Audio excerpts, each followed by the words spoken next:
नमस्कार दोस्तों, क्विस्ट फोरम में आप सभी का स्वागत है। चलिए तो आज साइंस क्लासेस में नेक्स्ट टॉपिक, नेक्स्ट तड़का जो आपको आपके ज्ञान में अपडेट करेगा और आपके ज्ञान में वृद्धि करेगा। मैं चंद्रशेखर। चलिए आज का मोटिवेशनल क्विट पहले देखते हैं। कामयाबी हाथों की लकीरों में नहीं, माथे के पसीने में होती है। अतः हमको इतनी मेहनत करनी है कि हमारी जो मेहनत है वो एक नया मोड़ लाए, और हमारी जितनी मेहनत करेंगे उतना ही हमारा अच्छा भविष्य होगा। क्योंकि कोई व्यक्ति जन्म से ना तो कमज़ोर होता है और ना ही होशियार। वो जो जितनी मेहनत करता है समझ लो उतना ही अपने कामयाबी की ओर अग्रसर होता है। चलिए तो इस मोटिवेशनल क्विट के साथ आज के प्रश्न की ओर प्रोसीड करते हैं। तो इसमें आज पढ़ेंगे, पहला टॉपिक है लाइकेन। लाइकेन क्या होता है? जो लाइकेन होता है वो कोई एक जीव या पौधा नहीं है। यह दो पौधों मतलब शैवाल और कवक से मिलकर के बनता है। किससे मिलकर? शैवाल और कवक का योग, मतलब शैवाल और कवक मिलकर के लाइकेन को बनाते हैं। जिसमें शैवाल क्या होता है, यहाँ पे थोड़ी है, यहाँ पे शैवाल होता है गुलाम, और जो स्वामी होता है वो होता है कवक। कहने का तात्पर्य है, सपोज दैट ये पौधा है, समझाने के लिए बता रहे। तो जो कवक होता है वो जड़ों में पाया जाता है, और जो पौधा है यहाँ पत्तियाँ या ब्रांच या फल फूल है एक प्रकार का शैवाल पाया जाता है। तो जो कवक है उसी के द्वारा जल, खनिज पदार्थ इत्यादि दिए जाएंगे। तो जब खनिज पदार्थ इत्यादि अवशोषित करके शैवाल को दिए जाएंगे तभी तो भोजन का निर्माण करेगा, क्योंकि कवक अपना भोजन स्वयं बना नहीं पाता है। इसलिए कवक पे डिपेंड करता है शैवाल। इसलिए शैवाल को क्या कहा गया है? गुलाम कहा गया है कवक का।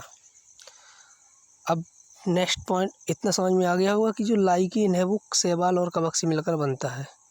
हमको ध्यान देना है कि ये बहुत से एग्जामों में पूछा जाता है कि लाइकेन किन किन से मिलकर बनता है।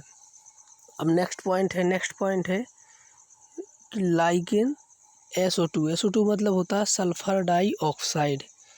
जहाँ पर SO2 सांद्रता वाले क्षेत्र में नहीं होते। कहने का तात्पर्य जहाँ पर भी जिस क्षेत्र में SO2 गैस या कार्बन सल्फर डाइऑक्साइड गैस अत्यधिक मात्रा में होती है वहाँ पर लाइकेन नहीं उगते, क्योंकि जो प्रकाश संश्लेषण की क्रिया होती है वो उनमें बाधित होती है। इसके कारण अब जब प्रकाश संश्लेषण की क्रिया बाधित होती है तो भोजन नहीं बना पाएंगी। अब भोजन बनाने में प्रॉब्लम होगी, इसलिए जहाँ पर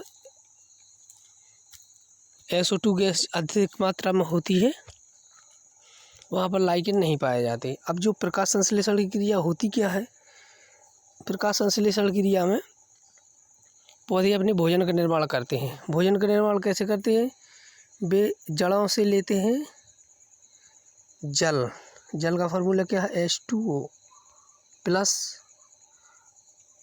बाहर से जो अपन लोग गैस लेते हैं वो तो ऑक्सीजन होती है।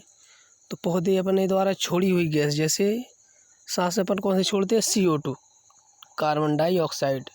तो जल प्लस CO2, और पत्तियाँ किसके कारण हरी होती है? क्लोरोफिल के कारण। तो यहाँ पर क्लोरोफिल आ जाएगा, क्लोरोफिल और सूर्य का प्रकाश। किसका प्रकाश?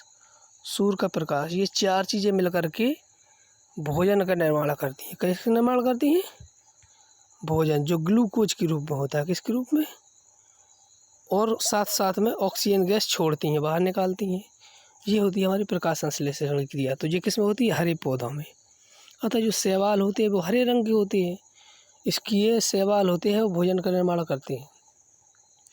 तो लाइकेन में जहाँ पर SO2 की मात्रा अत्यधिक होती है वहाँ पर प्रकाश संश्लेषण की क्रिया नहीं होगी, और नहीं होगी तो पौधे शैवाल है जो भोजन का निर्माण नहीं कर पाते, तो वहाँ पर उगते नहीं हैं। क्योंकि उगेंगे कैसे, क्योंकि ये भोजन का नहीं बनेगा। ठीक है, तो ये पॉइंट तो समझ में आ गया होगा। अब नेक्स्ट पॉइंट है कि लाइकेन पर अब लाइकेन होते हैं कुछ चट्टान, ऐसे लाइकेन होते हैं जो चट्टानों पर उगते हैं, कुछ पेड़ों की छाल पर उगते हैं। तो जो चट्टानों पर लाइकेन उगते हैं उनको कहते हैं सेक्सीकोल्स। क्या कहते हैं? सेक्सीकोल्स। क्वेश्चन कभी कभी पूछ जाता है कि चट्टानों पर उगने वाले लाइकेन्स को क्या कहते हैं, तो क्या कहते हैं? सेक्सीकोल्स। और पेड़ की छाल पर उगने वाले लाइकेन को कहते हैं कॉर्टिकोल्स। क्या कहते हैं? कॉर्टिकोल्स। पेड़ की छाल पर उगने वाले लाइकेन को कॉर्टिकोल्स और चट्टानों पर उगने वाले को सेक्सीकोल्स। अब जो लाइकेन होते हैं वो तीन प्रकार के होते हैं, आकृति के आधार पर। आकृति जानते हैं ना, जैसे गोलाकार या लंबाकार या कोने भुजाकार, इस प्रकार के होते हैं। तो इसको तीन प्रकार के होते हैं। कौन कौन? क्रस्टोज, फोलियोज और फ्रैक्टोज। जो क्रस्टोज होते हैं, क्रस्ट मीन्स कहते हैं ना, क्रस्ट या परत, ये कितना पत्थरों में होती है, तो पत्थर होते हैं। तो पत्थर के जो क्रस्टोज होते हैं जो पत्थर होते हैं, समुद्र ये पत्थर है तो इस पर चिपकी हुई होती है, बिल्कुल किसमें? पत्थरों पर चिपकी हुई होती है। और जो फोलियोज होती है ये पत्ती के आकार की होती हैं। फोलियोज किसका कैसे होती हैं? देखो, फ्रैक्टोज होते हैं पत्ती के आकार की। किस प्रकार आकार के? पत्ती के आकार के। फोलियोज होते हैं पत्ती के आकार के, और फ्रैक्टोज होते हैं वो होते शाखा के आकार के या पौधे के आकार, जिस प्रकार की झाड़ी वाले वृक्ष होते हैं ना, छोटी छोटी शाखाएं होती हैं, इस प्रकार के फ्रैक्टोज होते हैं। देखो हम समझाते चित्र बना करके। जैसे देखा जाए कि जो क्रिस्टोज होते हैं ये चट्टान है तो इस पर इस प्रकार से चिपकी हुई पाई जाती है, तो ये क्रिस्टोज हो गया। फोलियोज होते हैं जिस प्रकार से पत्ती के आकार के, वो इतनी सूक्ष्म होती है कि इनको मतलब दिख जाते हैं पर बिल्कुल चिपके हुए पाए जाते हैं। ये हो गया फोलियोज, पत्ती के आकार के। फ्रैक्टोज होते हैं झाड़ी के आकार के। किस प्रकार से? जैसे ये कहा जाए इस प्रकार से ऐसे ऐसे, इस प्रकार से ऐसे, इस प्रकार से, ये होते हैं फ्रैक्टोज। तो आकृति के आधार पर लाइकेन तीन प्रकार के होते हैं, fructose, folios, crustose. Crust means परतों में होती है, परत किस में होती है? पत्थरों में। तो क्रस्टोज होते हैं वो पत्थरों में पाए जाते हैं। फोलियोज, फोली मतलब होता फिली मतलब होता पत्ती, फिली मीन्स पत्ती, उसी से मिलकर बना फोलियोज। तो फोलियोज होते पत्ती के आकार के, और फ्रैक्टोज होते हैं पौधे के आकार के, झाड़ी नुमा। किस प्रकार के? झाड़ी नुमा। तो ये हमारा होगा लाइकेन। लाइकेन किस? शैवाल और कवक से मिलकर बनता है। शैवाल क्या होता है? गुलाम होता है किसका? कवक का। कवक होता है स्वामी, क्योंकि कवक के द्वारा ही कवक पाया जाता है जड़ों में। जब ये भोजन, जल और खनिज पदार्थ का अवशोषण करेगा तो इसके बाद तभी प्रकाश संश्लेषण की क्रिया कर पाएंगे शैवाल, इसलिए इसको कहा गया क्या? गुलाम। अब जहाँ पर कार्बन सल्फर डाइऑक्साइड की मात्रा जिस क्षेत्र में अत्यधिक होती है वहाँ पर ये प्रकाश संश्लेषण की क्रिया नहीं कर पाते, इसलिए ये भोजन नहीं बना पाते। तो वहाँ पर होंगे नहीं, तो लाइकेन। तो इससे यह निर्धारण होता है कि यहाँ पर प्रकाश संश्लेषण की क्रिया नहीं होती, मतलब वहाँ प्रदूषण ज़्यादा होता। तो यहाँ पर क्वेश्चन ऐसे भी आ जाता है कि वायु प्रदूषण का सूचक कौन होता है, कि मतलब वायु प्रदूषण की सूचना कौन देता है? तो कौन देता है? लाइकेन। क्योंकि वायु प्रदूषण, वायु ही तो गैस है, वायु भी गैस है, SO2 गैस है। तो जहाँ पर SO2 की मात्रा अत्यधिक होगी वहाँ पर प्रकाश संश्लेषण की क्रिया बाधित होगी। और चट्टानों पर उगने वाले को सेक्सीकोल्स, और पेड़ की छालों पर उगने वाले को क्या कहते हैं? कॉर्टिकोल्स कहते हैं। चलिए नेक्स्ट टॉपिक पर प्रोसीड करते हैं। हमारा आज का नेक्स्ट टॉपिक क्या है? माइकोप्लाज्मा। माइकोप्लाज्मा क्या है?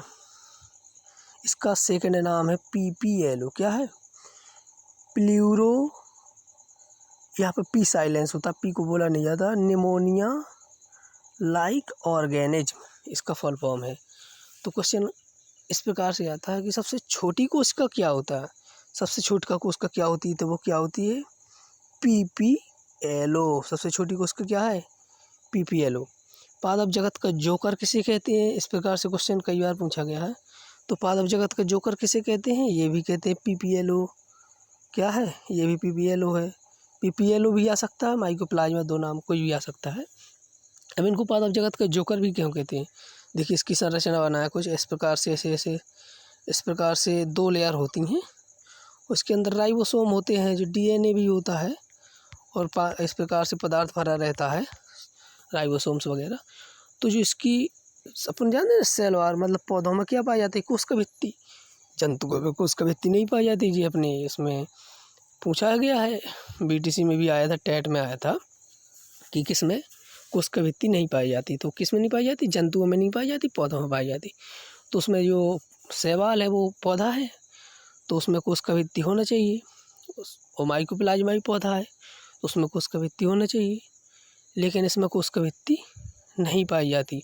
इसलिए इसकी संरचना है वो किसी प्रकार से हो सकती है, ऐसे ऐसे ऐसे करके हो सकती है, अपने वातावरण के आसार ऐसे ऐसे हो सकती है।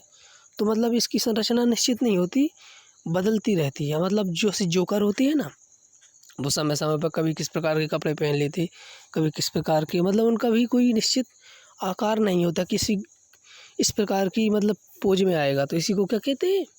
जोकर कहते हैं। तो इस पादप जगत को जोकर क्यों कहते हैं? क्योंकि इनकी आकृति निश्चित नहीं होती। और नेक्स्ट हमने बता ही दिया कि इनमें सेल वाल या कोशिका भित्ति नहीं पाई जाती। ठीक है, तो ये हमारा हुआ माइकोप्लाज्मा। माइकोप्लाज्मा को क्या नाम है? सेकंड नाम है PPLO, प्लूरोनिमोनिया लाइक ऑर्गेनिज्म। और आज का हमारा नेक्स्ट टॉपिक क्या है? और नेक्स्ट टॉपिक है हर्बेरियम। ये तो मतलब हम हर्बेरियम जानते तो हैं, दैनिक जीवन में सुना भी है, लेकिन इसको अच्छे से डिफाइन नहीं कर पाते। इसलिए हम थोड़ी ये टॉपिक लेकर आए हैं, ताकि हम इसको एक बार समझ लें, ऐसे समझ लें कि कहीं भूले ना। तो हम लोग सभी लोग अधिकांशतः किसान लोग हैं, किसानी करते हैं, तो सब लोग इसके बारे में जानते हैं कि हर्बेरियम होता क्या है। जिस प्रकार हो गए चना, गेहूँ, मटर, तो जिस दालें होती हैं वो सारी दालें की दालें एक ही सीजन में बोई जाती हैं, तो मतलब एक ही जाति की होंगी, तभी तो वो एक साथ बोई जाती हैं। अब जैसे रबी की फसल हो, तो जितने के सारे पौधे हैं, कुछ तो गुण पाए जाते हैं कि एक साथ ही बोई जाती हैं। जैसे चना हो गया, गेहूँ हो गया, मटर हो गया, ठीक है ना। तो जो मतलब एक ही जाति के होते हैं पौधे, भिन्न भिन्न जातियों के कुछ पौधे होते हैं जो अलग अलग सीजनों में बोए जाते हैं। तो उन पौधों को क्या करते हैं, उसकी कुछ ऐसी डालियाँ तोड़ते हैं जैसे पत्ती, फूल और फल, और संभवतः हो सके तो डाली भी होना चाहिए कि, ठीक है, इस प्रकार का पौधा तोड़ते हैं हर्बेरियम बनाने के लिए। इस प्रकार का पौधा तोड़े जैसे फल, फूल, पत्ती हो, डाली भी हो, और उसको तोड़ करके क्या करेंगे? सुखाएंगे। क्या करेंगे? शुष्कन में सुखाएंगे। सुखाने के बाद क्या करते हैं, उसके सूख जाएगा तो उसके ऊपर प्रेस कर देंगे, ताकि एकदम लेवल आ जाए, पतला आ जाए, कहीं भी कोई भाग ऊपर नीचे ना हो। तो उसको कहते हैं लेबलिंग। और लेबलिंग के बाद एक फाइल आती है, उस फाइल के ऊपर उस सूखे पेज को पौधे के भाग को रख देंगे और उस पर चिपका देंगे, माल्टिंग कर देंगे, चिपका देंगे। तो वो क्या होता है, उस फाइल में लग जाए। इस प्रकार से एक ही जाति के पौधों की विभिन्न भाग को माल्टिंग करके, शुष्कन करके, लेबलिंग करके रखते जाते हैं। और उस पौधे का नाम, उसकी जाति क्या है, और उसका वनस्पति का नाम क्या है, सभी को अलग अलग होता है। तो इस प्रकार से रख करके हम उसकी क्या करते हैं, विभिन्न प्रकार के पौधे की जातियों के बारे में अध्ययन करते हैं। तो ये एक प्रकार की हर्बेरियम क्या बुक है, जिसमें पौधों के भागों में विभिन्न प्रकार के भागों या गुणों का अध्ययन किया जाता है। क्या है ये हर्बेरियम? वह स्थान है जहाँ पौधों की विभिन्न भागों को तकनीकी से संरक्षित किया जाता है। हमको ये याद रखना है कि उसको शुष्कन क्यों करते हैं, सुखाते क्यों हैं। ऐसे भी तो रख सकते हैं, देखो ऐसे रख दिए तो उसमें कवक जीवाणु बन जाएंगे, कवक जीवाणु बनकर उनको भागों को नष्ट करेंगे, काले हो जाएंगे, बेकार हो जाएंगे, इसलिए उनको क्या करते हैं, सुखा करके रखते हैं। तो माइकोप्लाज्मा, देखो हमने यहाँ पर पढ़ा माइकोप्लाज्मा क्या, दूसरा नाम है PPLO, या सबसे छोटी कोशिका होती है। क्वेश्चन कभी कभी आ जाता है कि सबसे छोटी कोशिका क्या है, कौन सी होती है? एक कोश की सबसे छोटी क्या है? तो माइकोप्लाज्मा या पीपीएल। पादप जगत के जो कर कहते हैं क्योंकि इसमें सेल वार नहीं होती, इसकी आकृति बदलती रहती है, इसलिए इसको क्या कहते हैं? पीपीएल। और नेक्स्ट हर्बेरियम। हर्बेरियम वह मतलब है इसमें पौधे के विभिन्न भाग को तकनीकी की सहायता से सुखा उखा करके संरक्षित करके फाइलों में लगाते जाते हैं और उसके बारे में उनके गुणों का अध्ययन करते हैं। नेक्स्ट पॉइंट की ओर बढ़ते हैं। नेक्स्ट पॉइंट हमारा है म्यूजियम। ये तो हम संभवतः सभी लोग जानते हैं, देखा है, घूमने भी गए, कहते हैं ना कि म्यूजियम चलो वहाँ के चले, म्यूजियम में घूमने गए थे, वहाँ पे ये देखा वो देखा। तो क्या होता है, यह एक प्रकार का एक ऐसा स्थान होता है जहाँ पर जीवों को या पौधों के भागों को हमें देखने को मिलता है। जी यहाँ पे जीव भी हो सकते हैं, जंतु भी हो सकते हैं। तो म्यूजियम में क्या होता है, उन जीवों को रखा जाता है जिनको हर्बेरियम में नहीं रखा जा सकता। ठीक, उन जीवों को या उन जंतुओं को या उन पौधों को रखा जाता है म्यूजियम में जिनको हर्बेरियम में, देखो हर्बेरियम में भी पौधों को रखा जाता था, म्यूजियम में भी है और वनस्पति उद्यान में भी है। तीनों में जीवों को रखा जाता है, पौधों को रखा जाता है। तो कौन को कहाँ रखा जाता है हमको ये ध्यान रखना है बस। तो उसमें तो रखा जाता है तो उन पौधों को जिनको हम सुखा सकते, सुखा करके फाइल में लगा सकते। अब कुछ ऐसे होते हैं कि जिनको हम सुखा नहीं सकते, सुखाएंगे तो उनका अस्तित्व खत्म हो जाए, जैसे शैवाल हो गया। अब शैवाल इतने सूक्ष्म होते हैं कि जिनको हम आँखों से देख तो पाते हैं, पर यदि कुछ ऐसे भी होते हैं इनको देख भी नहीं पाते, इतने सूक्ष्म हैं। अब बताओ उनको सुखा करके फाइल में रखेंगे तो उनको अध्ययन कैसे करेंगे?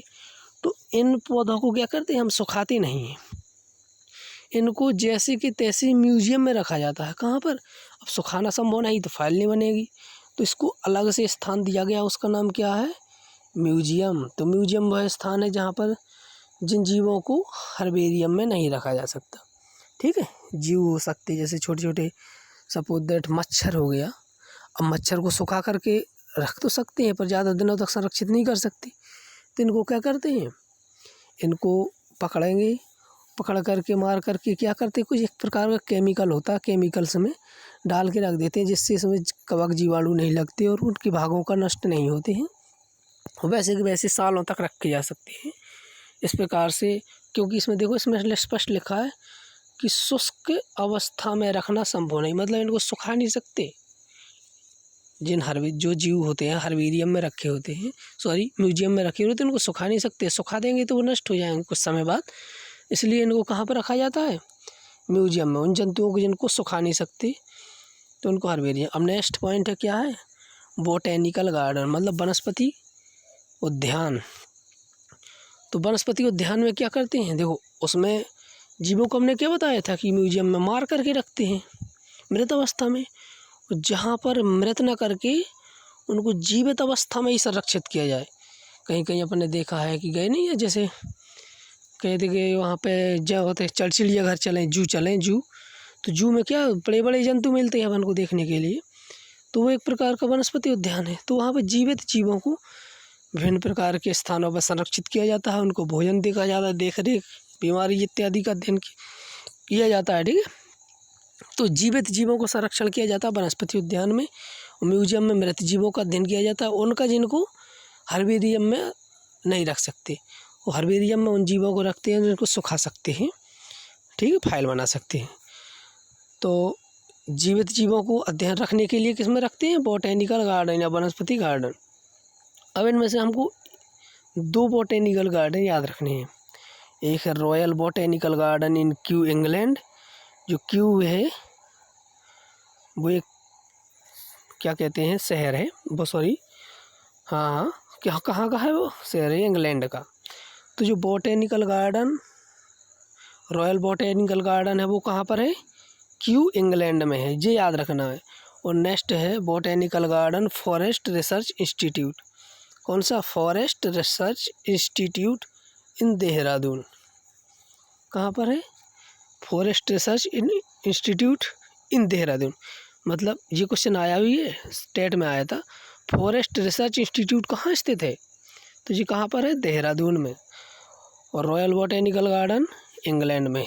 और एक यहाँ पे एक पॉइंट और याद रखना है। कौन सा? नेक्स्ट पॉइंट ये भी याद रखना है कि जो क्यू है, रॉयल बोटेनिकल गार्डन, ये सबसे बड़ा है। क्या है? इस प्रकार से एक पूछ लेता कि सबसे बड़ा बॉटेनिकल गार्डन या वनस्पति उद्यान कौन सा है, तो रॉयल। ठीक है, तो नेक्स्ट पॉइंट पे आगे चलते हैं। आज का हमारा नेक्स्ट पॉइंट क्या है? नेक्स्ट पॉइंट है फ्लोरा। देखो, एक होता है फ्लोरा, एक होता है फौना, FAUNA। ठीक है, फौना। तो फ्लोरा में क्या होता है? जिन स्थानों पर मिलने वाली वनस्पतियों को पहचान कर सूचीबद्ध किया जाए। मतलब कौन स्थान है, सपोज दैट एक कोई क्षेत्र है, उस पर हमने उस पर गए, वहाँ पर देखा कितने प्रकार की वनस्पतियाँ पाई जाती है, उनको नाम लिखा अपन ने अपने फाइल में, डायरी में छोटी, कि ये पाई जाती है इस सीज़न में। ठीक है, फिर अगली वर्ष गए वहाँ पर, अब देखा कि अपन ने पिछली वर्ष देखा था कि ये हैं, इसके अलावा कुछ और उगाई हैं। इस प्रकार उनकी सूची बना लेते हैं, इसी को कहते हैं फ्लोरा। अब फौना होता है, वो किस में करते हैं? जो फ्लोरा होता है ये पौधों, ये याद रखना, मेन पॉइंट ये है कि ये फ्लोरा बनता है वो पौधों का बनता है, किनका?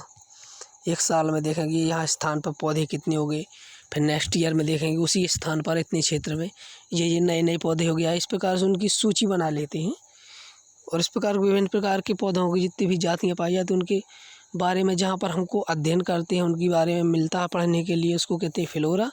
और कोई एक निश्चित स्थान होता है, वहाँ पर देखेंगे जीव कितने हैं, उन सभी जीवों को नोट कर लेंगे, फिर नेक्स्ट ईयर देखेंगे, फिर नेक्स्ट स्थान पर देखेंगे। इस प्रकार से विभिन्न जीवों का अध्ययन करते हैं, उन नाम लिखते हैं, उनकी सूचीबद्ध करते हैं। वनस्पति का नाम और जंतुओं का नाम भी लिखते हैं और उनको सूचीबद्ध करते हैं, इसी को कहते हैं फौना। तो फ्लोरा फौना समझ में आ गया? पौधों को सूचीबद्ध करना ही होता है फ्लोरा, और जंतुओं को नामों को सूचीबद्ध करना होता है फौना। ठीक है, अब नेक्स्ट पॉइंट पे चलते हैं। नेक्स्ट पॉइंट क्या है? National park. ये इम्पोर्टेंट है। ये क्या है? ये वेरी मोस्ट इम्पोर्टेंट है फ्लोरा। क्यों इम्पोर्टेंट है? क्योंकि हम तो ये तो सभी को पता है कि चाहे टेट, सुपर टेट या ISPCS, SSC, CGL कोई सा भी एग्ज़ाम हो, एक ना एक नेशनल पार्क तो आ ही जाता है। ठीक है, अभी ये क्या कहते हैं, CGL का एग्ज़ाम हुआ था, तो इसमें विभिन्न प्रकार से कहीं केवलादेव राष्ट्रीय उद्यान कहाँ पर है, कहीं क्या जिम कॉर्बेट कहाँ पर है, मतलब विभिन्न प्रकार की नेक्स्ट प्रकार से क्वेश्चन हर उसमें टाइम में आया है। क्योंकि ठीक है, तो नेशनल पार्क पहले होते क्या है ये देख ले। तो नेशनल पार्क होते हैं वह संस्था होती है जो पूर्ण रूप से, कहाँ से? पूर्ण रूप से सरकार के अधीन होती है। किसके? पूर्ण रूप से सरकार के अधीन होती है। इसमें कहने का तात्पर्य है, यदि हम लोग जाना है, घूमने जाना है, तो हमको इजाज़त नहीं मिलेगी, सरकार से लेनी पड़ती है कहीं भी जाने के लिए, क्योंकि ये संस्था सरकार के अधीन होती है। तो यहाँ पर ना ही तो जानवर जा सकते हैं और ना ही पर्यटक घूमने जा सकते हैं। ठीक है, और इसके विपरीत होता है एक वन्यजीव अभ्यारण्य। वन्यजीव अभ्यारण्य में हम सरकार से इजाज़त लेकर के वहाँ घूमने जा सकते हैं, पर्यटक भी घूमने जा सकते हैं, लेकिन नेशनल पार्क में कोई इजाज़त नहीं होती। ऐसे समझ सकते हैं, सपोज दैट हमारा कोई एक क्षेत्र है, वहाँ पर एक नेशनल पार्क बना हुआ है, ठीक है, और एक क्षेत्र में वन्यजीव अभ्यारण्य बना हुआ है। तो वन्यजीव अभ्यारण्य में सरकार उस ज़मीन की होती है, उसमें कुछ लेन देन करेगी। ठीक है, उसमें कुछ कहेगी तुम हमारा भाई इससे ये फ़ायदा ले सकते हो, इससे कम रुपए ले लो। लेकिन वन्यजीव और नेशनल पार्क में क्या होता है? नेशनल पार्क में सरकार आपको पूर्ण रूप से जितना आपकी स्थान होगा उसका तुरंत ही पूर्ण भरपाई कर देगी, पूर्ण रुपए दे देगी, कहेगी आपका इस क्षेत्र से अब कोई नाता नहीं है, अब आप ना ही यहाँ पर आ सकते हैं। ठीक है, तो नेशनल पार्क में जाने की या जानवरों को जाने की कोई इजाज़त नहीं हो सकती, ना ही रहने की।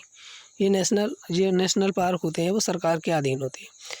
तो अंतर पूछते थे कभी कभी कि मतलब नेशनल पार्क क्या है, वन्यजीव अभ्यारण्य क्या है। ठीक है, और एक पॉइंट ये भी याद रखना है कि वन्यजीव अभ्यारण्य होते हैं ये भी सरकार के अधीन होती है वो भी, पर जो वन्यजीव अभ्यारण्य है इसमें तो घूम जा सकता है। तो वन्यजीव अभ्यारण्य को नेशनल पार्क में तो बदला जा सकता है, लेकिन नेशनल पार्क को वन्यजीव अभ्यारण्य में नहीं बदला जा सकता। ठीक, अब कुछ नेशनल पार्क है जिनको हमें याद रखना है। कैसे रखना है? याद। देखो, हैं तो कितने 28 राज्य हैं, 8 केंद्र शासित प्रदेश हैं, ठीक है। और जो जम्मू कश्मीर है, लद्दाख है, ठीक है, इसमें 2 ज़िले हैं। तो हम जो नेशनल पार्क हैं उनको धीरे धीरे करके याद करेंगे। है तो 28 है, तो 28 में बिरका विभिन्न अन्य एक राज्य में कोई 2 कहीं 4 इस प्रकार से अनेक प्रकार के नेशनल पार्क है। तो हम important national park per day 5 add किया करेंगे और उनको याद कर लिया करेंगे। इस प्रकार से हमको पता ही नहीं चलेगा, धीरे धीरे सारे के सारे नेशनल पार्क याद हो जाएंगे। आज हम 5 नेशनल पार्क लेकर आए हैं। नंबर 1 राजस्थान। राजस्थान में केवलादेव रणथंभौर। केवलादेव रणथंभौर कहाँ पर है? राजस्थान। गुजरात में क्या है? गिर राष्ट्रीय उद्यान और ब्लैक बक। गिर और ब्लैक बक, ठीक है। महाराष्ट्र में संजय गांधी नेशनल पार्क। कर्नाटक में बांदीपुर नागौरहोल बन्नेरघट्टा। कौन कौन? बांदीपुर नागौरहोल और बन्नेरघट्टा। और केरल में क्या है? Eravikulam, Silent valley. कौन सी? एराविकुलम और साइलेंट वैली, ठीक। कहाँ पर है? केरल में। तो हमने कौन कौन नेशनल पार्क है? राजस्थान में क्या है? केवलादेव रणथंभौर। एक बार आंख बंद कर दीजिए सब जनों, अब मान में फेरिए। राजस्थान केवलादेव रणथंभौर। गुजरात गिर राष्ट्रीय उद्यान black buck. Maharashtra Sanjay Gandhi national park. Karnataka Bandipur Nagarhole Bannerghatta. Kerala Eravikulam और साइलेंट वैली, ठीक है।